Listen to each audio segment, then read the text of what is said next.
It's a story of a man who went to Washington promising to change it, but after 16 years, instead became it. David Vitter, voting to weaken congressional ethics rules, taking over $400,000 from lobbyists, and receiving assistance from convicted criminal Jack Abramoff, who Vitter was enormously helpful to after Abramoff hosted a fundraiser for Vitter.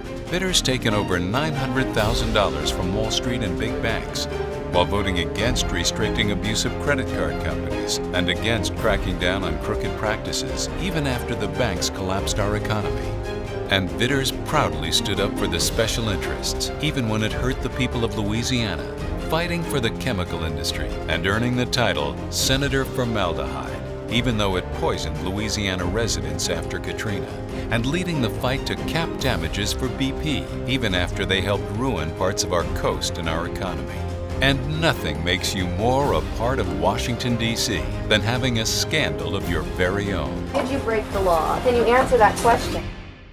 Vitter's phone number was found in the records of Deborah Jean Palfrey, the so-called D.C. madam who operated an escort service she says was legitimate, but prosecutors say was a prostitution operation. After his phone number turned up on the list of the D.C. madam, Republican Senator David Vitter claimed his affair was geographically limited to Washington, D.C.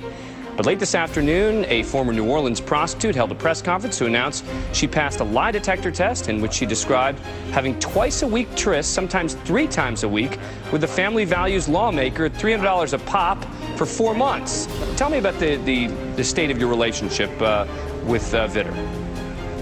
It was purely a sexual relationship. It's a question of accountability, Mr. Vitter. I understand. You've asked the question, I've given you And we haven't heard an answer. We haven't gotten a yes or a no. You may not like the answer, I've given you I'll offer you the opportunity to give us a yes or no and explain either one.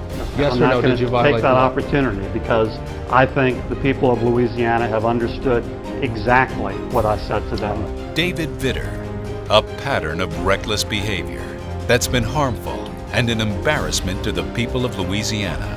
Just imagine the things you haven't heard about yet. I think the great news is in America is it's going to be up to the voters.